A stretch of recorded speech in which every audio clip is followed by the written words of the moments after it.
Hello students, मैं Aditya physics classes Basantpur से आदित्य कुमार आज प्रकाशिकी का 29वां वीडियो अपलोड कर रहे हैं। इससे पहले हम प्रकाशिकी का 28 वीडियो अपलोड कर चुके हैं, जिसका लिंक डिस्क्रिप्शन में दिया गया है। आप चाहे तो वहां से इसको देख सकते हैं। आज का जो हमारा टॉपिक है वर्ण विक्षेपण रहित विचलन, अर्थात हम इसको कह सकते हैं डिविएशन विदाउट डिस्फ्रीजन। तो आइए हम लोग जानते हैं कि वर्ण विक्षेपण रहित विचलन किसे कहते हैं या क्या होता है। तो देखिए, वर्ण विक्षेपण रहित विचलन के बारे में जानने से पहले हम लोग ये जानते हैं कि वर्ण विक्षेपण रहित का मतलब होता क्या है। तो देखिए, वर्ण विक्षेपण रहित का मतलब जो होता है बिना वर्ण विक्षेपण के। वर्ण विक्षेपण रहित का मतलब क्या होता है? बिना वर्ण विक्षेपण के। अर्थात हम ये कह सकते हैं कि वर्ण विक्षेपण की घटनाएं उत्पन्न होगा नहीं, केवल विचलन की घटनाएं उत्पन्न होगा। उसी को हम लोग कहते हैं वर्ण विक्षेपण रहित विचलन कहते हैं। तो ये घटनाएं आखिर उत्पन्न होता कब है? तो देखिए, ये घटनाएं जो होती है जब दो प्रिज्मों को हम लोग संयोग कर देते हैं या दो प्रिज्मों को जब हम लोग सजा कर रख देते हैं तभी ये घटनाएं उत्पन्न होती है। क्योंकि हम लोग बहुत पहले से ये जानते हैं कि जब एक प्रिज्म का हम लोग उपयोग करते हैं तो एक प्रिज्म से क्या होता है? वर्ण विक्षेपण, कोणीय वर्ण विक्षेपण की घटनाएं उत्पन्न होती है, वर्ण विक्षेपण क्षमता की घटनाएं उत्पन्न होती है। लेकिन जब हम लोग दो प्रिज्मों को क्या करते हैं? संयोग करते हैं, अर्थात सजा कर रख देते हैं, तो इससे दो भिन्न प्रकार की घटनाएं उत्पन्न होती है। तो आखिर हम लोग दो प्रिज्मों का क्या करते हैं? सजाकर संयोग करते कैसे हैं? तो देखिए, इसमें होता क्या है कि दो प्रिज्म हम लोग लेते हैं, जिसमें एक प्रिज्म के सिर को ऊपर कर देते हैं और दूसरे प्रिज्म के सिर को हम लोग नीचे कर देते हैं और उसको संपर्क में कर देते हैं, सजा कर रख देते हैं, अर्थात सटा कर रख देते हैं। तो इससे क्या होता है? प्रिज्मों का संयोग उत्पन्न होता है। और प्रिज्मों का संयोग से दो भिन्न प्रकार की क्या होती है? घटनाएं उत्पन्न होती है, जिसमें सबसे पहला मुख्य घटनाएं होती है वर्ण विक्षेपण रहित विचलन, और दूसरा जो मुख्य घटनाएं होती है विचलन रहित वर्ण विक्षेपण। ये दो मुख्य घटनाएं उत्पन्न होती है। कब उत्पन्न होती है? तो जब दो प्रिज्मों को हम लोग सजाकर रख देते हैं, संयोग करके रख देते हैं, तब ये घटनाएं उत्पन्न होती है। तो आइए हम लोग जानते हैं सबसे पहले कि वर्ण विक्षेपण रहित विचलन किसे कहते हैं। तो देखिए, वर्ण विक्षेपण रहित विचलन जो होता है इसके बारे में हम लोग जानते हैं। देखिए, इसमें हम लोग दो प्रिज्मों को इस प्रकार संयोग करके रखते हैं, इसमें दो प्रिज्मों को हम लोग इस प्रकार संयोग करके रखते हैं कि एक प्रिज्म से होकर गुजरने वाली जो श्वेत प्रकाश की किरण होती है उससे क्या होती है? वर्ण विक्षेपण की घटनाएं तो उत्पन्न होती है, अर्थात वर्ण विक्षेपण की जो घटनाएं उत्पन्न होती है वो दूसरे प्रिज्मों द्वारा क्या होता है? निसफल हो जाता है, लेकिन कुल विचलन शून्य नहीं होता है। तो उसे हम लोग क्या कहते हैं? वर्ण विक्षेपण रहित विचलन कहते हैं। अर्थात हम इसको क्या कह सकते हैं कि वर्ण विक्षेपण रहित विचलन जो होती है इसमें दो प्रिज्मों को इस प्रकार हम लोग क्या करते हैं? संयोग करके रखते हैं, संयोग अर्थात संपर्क करके रखते हैं, सजा कर रखते हैं कि एक प्रिज्म से उत्पन्न होने वाली क्या? वर्ण विक्षेपण की घटनाएं दूसरे प्रिज्मों द्वारा क्या होता है? निसफल हो जाता है, लेकिन कुल विचलन शून्य नहीं होता है। उसे हम लोग क्या कहते हैं? वर्ण विक्षेपण रहित विचलन कहते हैं। अर्थात हम ये भी कह सकते हैं कि दो प्रिज्मों का वैसा संयोग जिससे क्या होता है?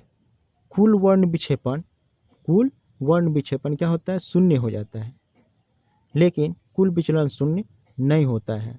तो उसे हम लोग क्या कहते हैं? वर्ण विक्षेपण रहित विचलन कहते हैं। तो ये हम लोग जाने वर्ण विक्षेपण रहित विचलन के बारे में हम लोग जाने।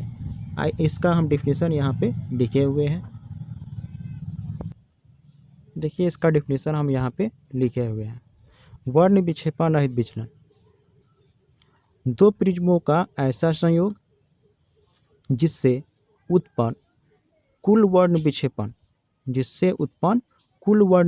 क्या होता है? शून्य हो जाता है, लेकिन कुल विचलन शून्य नहीं होता है, तो उसे वर्ण विक्षेपण रहित विचलन कहते हैं। क्या लिखा गया है? दो प्रिज्मों का ऐसा संयोग जिससे उत्पन्न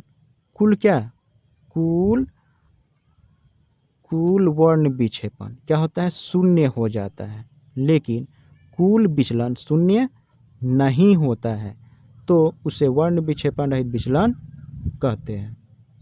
आइए हम इसे फिगर द्वारा समझते हैं। देखिए, यहाँ पे हमारा जो है हम एक चित्र बनाए हुए हैं। इसमें दो प्रिज्म हम दिखाए हुए हैं, जिसमें एक यहाँ जो प्रिज्म है इसका सिर ऊपर है और दूसरे प्रिज्म का सिर हमारा क्या है, नीचे की तरफ है, और दोनों को हम क्या कर दिए, संयोग करके रख दिए हुए हैं। यहाँ से हम क्या किए, एक श्वेत प्रकाश की किरण को इससे गुजारे हुए हैं। गुजारने के बाद हम देख रहे हैं कि ये जो तीन प्रकाश क्या हो रहा है, ये श्वेत प्रकाश जो प्रिज्म से बाहर निकल रही है, तो तीन रंगों में हम लोग इसको डिवाइड किए हुए हैं, जिसमें सबसे पहला रंग हमारा रेड है, बीच वाला रंग हमारा येलो है और सबसे लास्ट वाला रंग बैगनी है। तो सबसे पहले देखिए, जो सबसे पहला जो हमारा प्रिज्म है, इस प्रिज्म को हम लोग कहते हैं फ्लिंट कांच कहते हैं। इसे हम लोग फ्लिंट कांच नहीं, इसे क्राउन कांच कहते हैं। इसे हम लोग क्या कहते हैं, क्राउन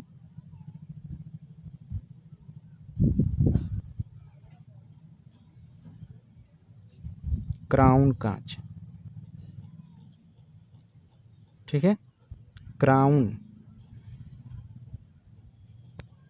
ये हम लोग का हो गया क्या, क्राउन कांच। और देखिए दूसरा जो हम लोग का प्रिज्म होता है, इस प्रिज्म को हम लोग कहते हैं फ्लिंट कांच कहते हैं। क्या कहते हैं इसको, फ्लिंट कांच, इसको हम लोग कहते हैं फ्लिंट कांच कहते हैं। अब एक बात थोड़ा ध्यान दीजिए, ये जो क्राउन कांच होता है, क्राउन कांच का अपवर्तनांक जो होता है हम लोग कितना होता है, 1.52 होता है। और जो फ्लिंट कांच होता है, फ्लिंट कांच का अपवर्तनांक जो होता है 1 दशमलव हम लोग कितना होता है, तो 67 होता है, ठीक है। ये होता है हम लोग किसका, तो फ्लिंट कांच का अपवर्तनांक कितना होता है, 1.67 होता है। अब देखिए, ये जो क्राउन कांच होता है, क्राउन कांच का जो अपवर्तक कोण होता है, अपवर्तक कोण हमारा कितना होता है, ए होता है। कितना होता है, ए होता है। और वही फ्लिंट कांच का देखा जाए तो अपवर्तक कोण कितना होता है, तो ए डैश होता है। तो इस तरह से हम लोग इस फिगर के बारे में समझे। अब एक बात थोड़ा ध्यान दीजिए, ये जो श्वेत प्रकाश किरण इससे होकर गुजर रही है, तीन रंगों में बढ़ गई और तीनों रंग एक दूसरे के क्या है, समानांतर है। तो हम लोग जानते हैं जब कोई रेखा एक दूसरे के समानांतर होती है तो उसके बीच कोण नहीं बनता है, तो इसके बीच हमारा क्या होगा, थीटा नहीं बनेगा। इसके बीच हमारा थीटा क्या होगा, नहीं बनेगा, ठीक है। लेकिन हम लोग क्या होगा, इससे विचलन की घटनाएं उत्पन्न होगी, क्योंकि हम इसको आगे बढ़ाएंगे तो ये जाकर क्या होगा, इस आपतित किरण से जरूर मिलेगा। तो इससे क्या होता है, हम लोग का विचलन की घटनाएं तो उत्पन्न होती है, लेकिन क्या होती है, इससे हम लोग देख रहे हैं कि कोणीय वर्ण विक्षेपण की घटनाएं उत्पन्न नहीं होती है। अब हम लोग देखिए, इस प्रिज्म के संयोग से संबंधित हम लोग एक सूत्र को स्थापित कर रहे हैं। इसके लिए हम लोग एक सूत्र स्थापित कर रहे हैं। सूत्र स्थापित करने से पहले, सूत्र निकालने से पहले हम क्या करते हैं, इसमें हम लोग लिखते हैं, मान लेते हैं। देखिए क्या क्या हम लोग इसमें मान रहे हैं। तो देखिए हम मान रहे हैं कि माना कि जो क्राउन कांच है, तो देखिए हम लोग क्या लिखेंगे कि माना कि जो ये क्राउन कांच है, क्राउन कांच का क्या है, अपवर्तक कोण ए है और फ्लिंट कांच का अपवर्तक कोण कितना है, ए डैश है। तथा क्राउन कांच के लिए लाल, पीले और क्या, बैगनी रंग के लिए अपवर्तनांक। तो देखिए इसके अपवर्तनांक को हम म्यू से सूचित करेंगे। तो किसके लिए, क्राउन कांच के लिए लाल, पीले और बैगनी रंग के लिए, किसके लिए, तो क्राउन के लिए, और हमारा दूसरा होगा यहाँ पे फ्लिंट के लिए, ठीक है। तो क्राउन कांच के लिए लाल, पीले और बैगनी, तो लाल, पीले और बैगनी का अपवर्तनांक क्रमशः म्यू आर, म्यू वाई और म्यू भी है। तथा फ्लिंट कांच के लिए लाल, पीले और बैगनी रंग का अपवर्तनांक कितना है, तो mu R dash, mu Y dash, mu भी डैश है। ये हम लोग माना में लिखेंगे। फिर से एक बार समझ लेते हैं।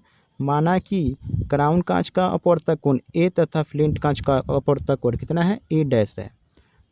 तथा क्राउन कांच के लिए लाल, पीले और बैगनी रंग का अपवर्तनांक क्रमशः म्यू आर, म्यू वाई और म्यू भी है।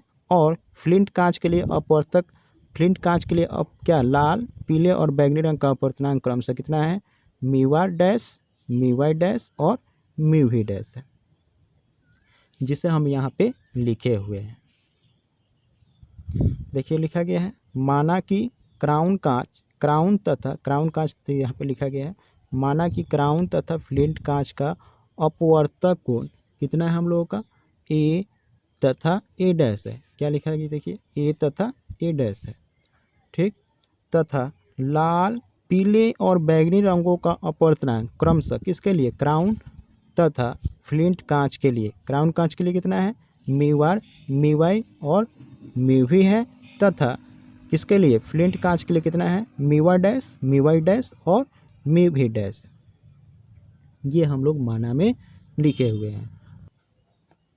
तो अब देखिए हम लोग सूत्र को स्थापित कर रहे हैं। तो सूत्र को स्थापित करने के लिए हम लोग क्या करते हैं, तो सबसे पहले एक बार फिर जानते हैं कि वर्ण विक्षेपण रहित विचलन जो होता है क्या होता है, उसमें हम लोग क्या देखे हुए थे। तो वर्ण विक्षेपण रहित विचलन में हम लोग देखे थे क्या, कि इसमें क्या होता है, कुल वर्ण विक्षेपण क्या होता है, शून्य होता है। ये जो प्रिज्मों का संयोग होता है, इस प्रिज्मों के संयोग से कुल वर्ण विक्षेपण की घटनाएं जो उत्पन्न होती है क्या होती है, शून्य होती है।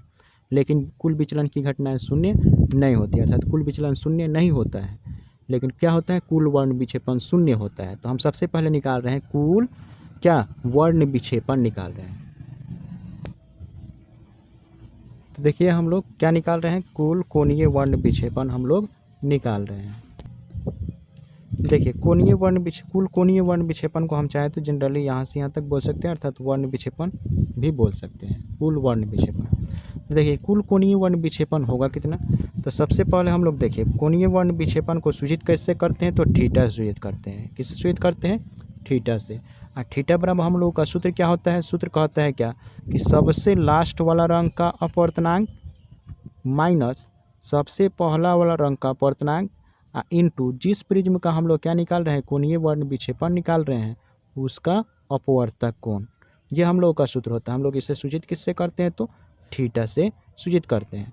तो सबसे पहला जो हम लोग का क्राउन कांच है, मान रहे हैं क्या, क्राउन कांच का क्या है, कोणीय वर्ण विक्षेपण, अर्थात हम लोग कह सकते हैं वर्ण विक्षेपण कितना है, तो थीटा 1 है। और फ्लिंट कांच का हम मान ले रहे हैं कोणीय वर्ण विक्षेपण कितना है, थीटा 2 है। इन दोनों को जब हम लोग जोड़ दिए तो क्या निकल जाता है, कुल कोणीय वर्ण विक्षेपण, अर्थात वर्ण विक्षेपण निकल जाता है। तो कुल कोणीय वर्ण विक्षेपण को हम किससे सूचित कर रहे हैं, तो थीटा से सूचित कर रहे हैं, अर्थात थीटा बराबर थीटा 1 जोड़ थीटा 2। तो अब यहाँ पे ध्यान दीजिए, सबसे पहला थीटा 1 जो है किसका है, तो क्राउन कांच के लिए है। किसके लिए है, तो क्राउन कांच के लिए। क्राउन कांच के लिए हम लोग देख रहे हैं, यहाँ पे देखिएगा थोड़ा ध्यान से, क्राउन कांच के लिए क्या है, तो लाल रंग का सबसे पहला जो रंग हमारा क्या है, लाल है, और उसका अपवर्तनांक कितना है, म्यू आर है, और सबसे लास्ट वाला रंग का अपवर्तनांक कितना है, म्यू भी है। तो देखिए तो यहाँ पे अगर हम थीटा 1 लेते हैं, कितना लेते हैं, यहाँ पे अगर हम थीटा 1 लेते हैं, तो देखिए लाल रंग का यहाँ पे अपवर्तनांक कितना है, म्यू आर है, किसके लिए, क्राउन कांच के लिए। और फ्लिंट कांच क्राउन कांच के लिए बैंगनी रंग का अपवर्तनांक कितना है, म्यू भी है। अर्थात हम ये भी कह सकते हैं कि इसमें सबसे पहला रंग जो है लाल है, और सबसे लास्ट वाला रंग हमारा बैंगनी है। तो यही ना हम लोग सूत्र जानते हैं कि सबसे बाद वाले रंग का अपवर्तनांक और सबसे पहले वाले रंग का अपवर्तनांक इनटू अपवर्तक कोण। तो देखिए तो जो क्राउन कांच है हम लोग का, उसका अपवर्तक कोण कितना है, ए है। अर्थात हम थीटा 1 की जगह पर जनरली हम इसी सूत्र का यूज कर सकते हैं। और वही अगर हम लोगों को क्या कर दिया जाए, फ्लिंट कांच के लिए पूछा जाए, तो हम यहाँ पे क्या लिखेंगे, थीटा 2 लिखेंगे। और थीटा 2 में देखिए सबसे पहले यहाँ पे सबसे लास्ट वाला रंग का अपवर्तनांक कितना है, सबसे लास्ट वाला रंग का अपवर्तनांक है म्यू भी डैश है, कितना है, म्यू भी डैश। और सबसे पहला वाला रंग का अपवर्तनांक है म्यू आर डैश, और इससे देखिए इसका अपवर्तक कोण कितना है, ए डैश है। तो हम यहाँ पे ए डैश लिख देंगे, यहाँ पे क्या लिख दिए, ए डैश लिख दिए। तो अब एक बात थोड़ा ध्यान दीजिए, हम क्या करेंगे, थीटा 2 के जगह पर इतना के यूज करेंगे, और थीटा 1 के जगह पर हम इसको यूज करेंगे। तो अगर इसका हम यूज करते हैं तो क्या हो जाएगा हम लोगों का, थीटा बराबर म्यू भी minus mu R into A plus है, तो प्लस थीटा 2 के लिए हम कितना यूज करेंगे, म्यू भी dash minus mu R dash into A dash. ये हम लोग निकाल लिए क्या, कुल कोणीय वर्ण विक्षेपण, अर्थात हम ये भी कह सकते हैं कुल वर्ण विक्षेपण। लेकिन हम लोग जानते हैं क्या,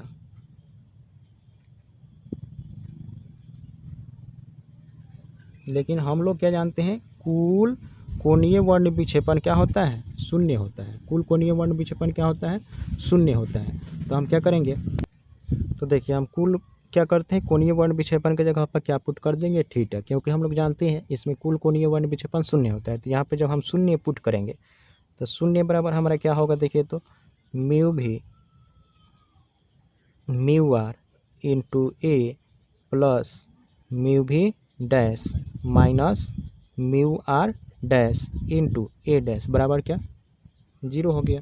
अब देखिए यहाँ पे ये जो ए डैश है हम लोग क्या करते हैं, जहाँ पे है इसको वहीं पे रहने देते हैं और इसको हम बराबर के दूसरी साइड में ले जाएंगे तो ये क्या हो जाएगा, माइनस हो जाएगी। ये हो जाएगा हम लोग क्या, माइनस हो जाएगा म्यू भी minus mu R into A और इक्वल में हमारा कितना हो जाएगा, म्यू भी dash minus mu R dash into में हमारा कितना होगा, ए डैश होगा। अब देखिए हमको ए डैश का मान निकालना है तो जहाँ पे ए डैश है वहीं पर हम इसको रहने देते हैं और देखिए इसके गुना में ये है, इधर आएगा तो क्या होगा, भाग में चला आएगा। अर्थात हम कह सकते हैं कि म्यू भी minus mu R into A और बटे में हमारा कितना चला जाएगा, बटे में हमारा ये आ जाएगा क्या, म्यू भी dash minus mu R dash. तो इस तरह से हम लोग ये क्या निकाले, ए डैश निकाल लिए। क्या निकाले हम लोग यहाँ से, ए डैश का मान हम लोगों ने निकाला, जहाँ ए डैश क्या है तो ये है फ्लिंट कांच का अपवर्तक कोण है। क्या है, जहाँ ए डैश क्या है, फ्लिंट कांच का अपवर्तक कोण है। तो देखिए इससे हम लोगों का एक क्वेश्चन निकलता है कि क्या होता है जब दो प्रिज्मों को हम लोग ऐसे सजा कर रखते हैं कि क्या होता है उससे वर्ण विक्षेपण की क्या होता है, वो वर्ण विक्षेपण रहित विचलन की घटनाएं उत्पन्न होती है। तो अगर क्या है हम लोगों का दिया रहा है क्राउन कांच का अपवर्तक कोण दिया रहा है और पूछा जाए कि फ्लिंट कांच का अपवर्तक कोण क्या होता है, तो उसके लिए जब भी ये कहा जाए कि वर्ण विक्षेपण रहित विचलन की घटनाएं जब भी कहा जाए तो हम लोग फ्लिंट कांच के अपवर्तक कोण निकालने के लिए हम लोग इसी सूत्र का यूज करते हैं। अब हम निकालते हैं कुल विचलन निकालते हैं। तो देखिए अब हम लोग निकाल रहे हैं कुल विचलन। तो कुल विचलन हमारा कितना होगा, थोड़ा ध्यान से देखिएगा। कुल विचलन हम क्या करते हैं, जो हम लोग का सबसे पहला जो प्रिज्म है उसका विचलन, तो पहला प्रिज्म हमारा क्या है, क्राउन कांच का है, तो उसका विचलन को हम डेल्टा 1 सूचित कर रहे हैं। और दूसरा जो प्रिज्म है उसके क्या करते हैं, तो विचलन कोण को हम डेल्टा 2 से सूचित कर रहे हैं। तो क्या हो जाएगा, डेल्टा 1 जो डेल्टा 2 क्या होता है, कुल विचलन हो जाता है। क्या होता है, कुल विचलन हो जाता है। तो ये हम लोग कुल विचलन को डेल्टा से सूचित करते हैं, डेल्टा बराबर डेल्टा 1 जो डेल्टा 2 हो गया। अब यहाँ ध्यान दीजिए, डेल्टा 1 जो है क्राउन कांच का क्या है, विचलन कोण है, और डेल्टा 2 फ्लिंट कांच का विचलन कोण है। तो ये किसका है, तो बीच वाले रंग का विचलन है। अर्थात हम लोग डेल्टा बराबर एक सूत्र जानते हैं, डेल्टा बराबर क्या होता है, बीच वाले रंग का अपवर्तनांक -1 इंटू जिस प्रिज्म का हम लोग क्या निकाल रहे हैं, विचलन कोण निकाल रहे हैं उसका अपवर्तक कोण। तो ये हम लोग इसका यूज कर सकते हैं। तो देखिए तो हम लोग जो डेल्टा 1 है, डेल्टा 1 में क्या हम लोगों का बीच वाला जो रंग है उसमें क्या था, तो म्यू था। तो हम क्या कर सकते हैं, यहाँ पे delta 1 is equal to mu Y minus 1, और देखिए तो क्राउन कांच का अपवर्तक कोण उसमें कितना था, ए था, तो हम ए का यूज कर दिए हैं। वही अगर हम डेल्टा 2 का यूज करते हैं, यहाँ पे डेल्टा 2 जब होगा तो यहाँ पे हम लोग को क्या करना पड़ेगा, तो म्यू वाई डैश केवल कर देंगे -1, और क्या होता है इसका अपवर्तक कोण हम लोग बहुत पहले से ही जानते हैं कितना है, तो ए डैश है किसका, फ्लिंट कांच का। तो ये डेल्टा 2 के जगह पर हम इस सूत्र का यूज कर सकते हैं और डेल्टा 1 के जगह पर इस सूत्र का यूज कर सकते हैं, क्योंकि हम लोग बीच वाले रंग का जानते हैं क्राउन कांच का अपवर्तनांक कितना होता है, म्यू वाई, और क्राउन कांच का अपवर्तक कोण ए होता है। और वही फ्लिंट कांच के लिए बीच वाले रंग का अपवर्तक कोण कितना अपवर्तनांक कितना होता है, म्यू वाई डैश, और अपवर्तक कोण कितना होता है, ए डैश होता है। तो देखिए हम दोनों का यहाँ पे यूज कर देते हैं। तो कितना हो जाएगा हम लोगों का, delta equal to mu Y minus 1 into A plus mu Y dash -1 into A dash हो जाएगा। ये हम लोग का क्या हो गया, तो डेल्टा 1 जो डेल्टा 2 का हम लोग मान रख दिए।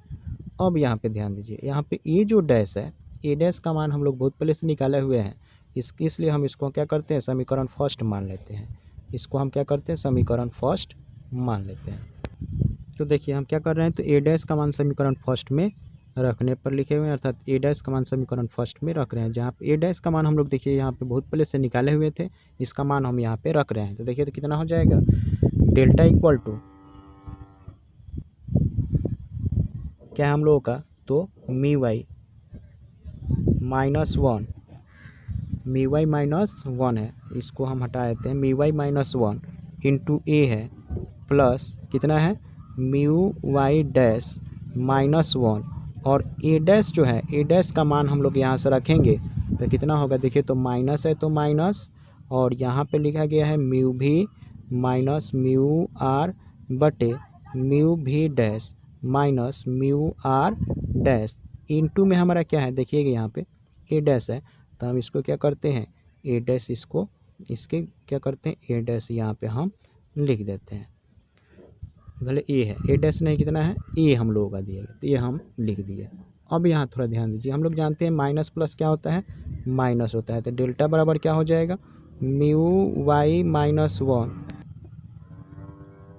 इंटू ए कर दिए, और यहाँ पे माइनस प्लस क्या होता है माइनस होता है, और ये हम लोग कितना है तो mu Y dash minus one into में हमारा कितना है तो म्यू भी minus mu R into A बटे में हमारा कितना है तो म्यू भी dash minus mu R dash है। अब यहाँ ध्यान दीजिए, इन दोनों पदों में से हम क्या करते हैं mu Y minus one into A को कॉमन लेते हैं, mu Y minus one into A को हम क्या करते हैं दोनों पदों में से कॉमन ले रहे हैं। तो जब हम कॉमन लेंगे तो देखिए डेल्टा इज इक्वल टू होगा, हम क्या कॉमन ले रहे हैं तो mu Y minus one into A को हम कॉमन ले रहे हैं, तो कॉमन लेंगे तो यहाँ पे तो पूरा कॉमन हो गया, तो कितना बचेगा वन होगा, ये माइनस है तो माइनस है। अब देखिए इसमें ए तो है तो ए तो कॉमन हो चुका है, लेकिन म्यू वाई माइनस वन इस पद में नहीं है, तो इस पद में म्यू वाई माइनस वन नहीं है, म्यू वाई माइनस वन नहीं है, तो उसी से हम इसमें क्या करते हैं भाग दे देते हैं, ये हम लोग बहुत पहले से जानते हैं। तो इसमें हम क्या करेंगे तो देखिए यहाँ पे हम लोग क्या है mu Y dash minus one ऊपर में दिया गया है, इंटू में क्या है तो म्यू भी माइनस म्यू आर इंटू ए तो कॉमन हो चुका है, बटे में हमारा क्या हो जाएगा, देखिए यहाँ पे हम म्यू भी dash minus mu R dash जो है इसको एक संग कर देते हैं, किससे भाग दे देंगे तो म्यू वाई माइनस वन से हमको क्या करना है भाग देना है। तो अब हम लोगों का हो जाएगा delta equal to mu Y minus one into A, और एक बात थोड़ा ध्यान दीजिएगा, यहाँ पे हम आपको बताते हैं, यहाँ पे हम बताए थोड़ा देखिएगा, हम लोग एक सूत्र जानते हैं वर्ण विक्षेपण क्षमता का, तो वर्ण विक्षेपण क्षमता को हम लोग ओमेगा से सूचित करते हैं, किससे सूचित करते हैं ओमेगा से, थोड़ा ध्यान से देखिएगा यहाँ पे, और ओमेगा बराबर जो होता है क्या कहता है अंतिम रंग का अपवर्तनांक माइनस पहले वाले रंग का अपवर्तनांक बटे बीच वाले रंग का अपवर्तनांक माइनस वन होता है, ये क्या होता है ओमेगा का होता है सूत्र। तो हम लोग जानते हैं जो क्राउन कांच पहला जो प्रिज्म है उसका अपवर्तक कोण अंतिम रंग का कितना है म्यू भी है, और प्रारंभिक रंग का अपवर्तक कोण कितना है म्यू आर है, बीच वाले रंग का अपवर्तनांक म्यू आई है माइनस वन है, तो उसके लिए हम लोग क्या करते हैं इसको ओमेगा सूचित कर रहे हैं, ये क्या है हम लोग क्राउन कांच के लिए ओमेगा यही हो जाएगा। और वही हम क्या करते हैं देखिए यहाँ पे अगर हम डैश डैश यूज कर देते हैं तो ये हो जाएगा क्या म्यू भी dash minus mu R dash, और यहाँ पे अगर हम कर देते हैं mu Y dash minus one, तो इस तरह से क्या होगा ये भी कोणीय वर्ण विक्षेपण ही होगा, इसको हम क्या करते हैं ओमेगा डैश से सूचित कर देते हैं, इसको किस सूचित करते हैं तो ओमेगा डैश से, ठीक है। तो ये किसके लिए हो जाएगा हम लोग का, तो ये हो जाएगा फ्लिंट कांच के लिए वर्ण विक्षेपण क्षमता, और ये हो जाएगा हम लोग को क्राउन कांच के लिए वर्ण विक्षेपण क्षमता हो जाएगा। तो यहाँ पे ध्यान दीजिए वन है तो वन को हम उसी तरह से लिख दिए, माइनस है तो माइनस, और ये थोड़ा ध्यान दीजिएगा ये म्यू भी माइनस म्यू आर जो है म्यू भी माइनस म्यू आर के बटे में हम क्या करते हैं म्यू वाई माइनस वन को लिख देते हैं, किसको लिख देते हैं तो म्यू वाई माइनस वन को लिख देते हैं। उसके बाद हम मेन बटा लेते हैं और उसके बाद इसको लेते हैं म्यू भी dash minus mu R dash, और बटे में हमारा क्या हो जाएगा mu Y dash minus one हो जाएगा। इसको हमने क्या किया इसी को इस तरह से हमने सजा दिया। इसको अगर हम पलटेंगे तो फिर पहले वाला स्थिति चला आएगा। जैसे देखिए तो इसको हम पलटेंगे तो क्या हो जाएगा, mu Y dash minus one और mu V minus mu one आ जाएगा। तो देखिए इसको हम लोग क्या कहेंगे, इसको तो हम लोग देखिए यहाँ पे लिखे हुए हैं, इसको कहेंगे ओमेगा और इसे हम लोग कहेंगे क्या, ओमेगा डैश। तो इस तरह से हम लोग का डेल्टा इक्वल टू निकल गया क्या, mu Y minus one into A और वन माइनस इसके जगह पर हम ओमेगा लिखेंगे और इसके जगह पर हम ओमेगा डैश लिख दिए।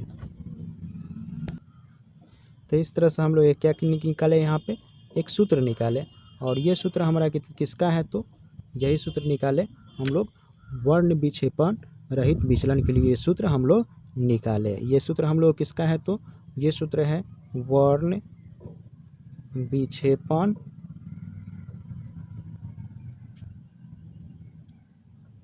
रहित विचलन के लिए हम लोगों ने क्या निकाला, सूत्र निकाला है। तो यही क्या होता है, वर्ण विक्षेपण रहित विचलन के लिए सूत्र होता है। और एक बात थोड़ा यहाँ पे नोट में समझ लीजिए, ये जो प्रिज्म होता है, इस तरह के प्रिज्मों के संयोग को, प्रिज्मों का ऐसा संयोग जिसमें क्या होता है, प्रिज्मों का ऐसा संयोग जिसमें वर्ण विक्षेपण रहित विचलन की घटनाएं उत्पन्न होती है, उस संयोग को हम लोग क्या कहते हैं, प्रिज्मों का ऐसा संयोग, ऐसा संयोग, ठीक है, जिसमें क्या होती है, वर्ण विक्षेपण की घटनाएं, वर्ण विक्षेपण रहित विचलन की घटनाएं उत्पन्न होती है, उससे हम लोग उस प्रिज्मों का ऐसे संयोग को हम लोग क्या कहते हैं, जिसमें वर्ण विक्षेपण रहित विचलन की घटनाएं उत्पन्न होती है, उसे अवर्णक संयोग कहते हैं। उसे क्या कहते हैं, अवर्णक संयोग कहते हैं। ठीक है, तो ये हो गया, हम लोग जाने संयोग हो गया, ये अवर्णक संयोग कहलाता है। तो वर्ण विक्षेपण रहित विचलन की जो घटनाएं प्रिज्मों के जिस संयोग से उत्पन्न होती है, उस संयोग को हम लोग क्या कहते हैं, अवर्णक संयोग कहते हैं। इस वीडियो को हम यहीं तक रहने देते हैं।